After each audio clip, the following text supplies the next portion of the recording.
ଏବେ ଉତ୍ସବର ସମୟ ନବଗଠିତ ତିନୋଟି ଏନ୍ଏସି ନିର୍ବାଚନର ଫଳାଫଳ ଆସିବା ପରେ ବିଜୟ ଉତ୍ସବ ପାଳୁଛନ୍ତି ବିଜୟୀ ପକ୍ଷ।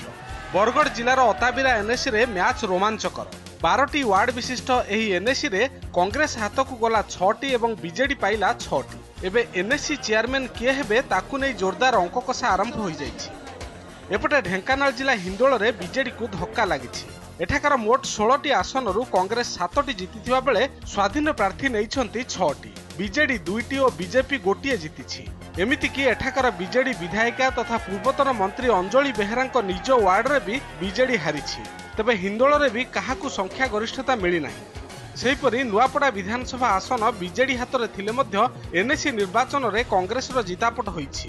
ନୂଆପଡ଼ା ଏନ୍ଏସିର 14ଟି ୱାର୍ଡରୁ କଂଗ୍ରେସ 7ଟି, ବିଜେଡି 4ଟି ଏବଂ ବିଜେପି 3ଟିରେ ବିଜୟୀ ହୋଇଛି। ଏଠି ବି ଚିତ୍ର ଅସ୍ପଷ୍ଟ। ତେବେ ଏନ୍ଏସି ଫଳାଫଳକୁ ନେଇ କଂଗ୍ରେସ ଉତ୍ସାହିତ।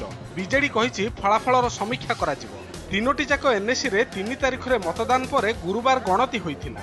13 ତାରିଖରେ ଅଧ୍ୟକ୍ଷ ଓ 25 ତାରିଖରେ ଉପାଧ୍ୟକ୍ଷ ନିର୍ବାଚନ କରାଯିବ।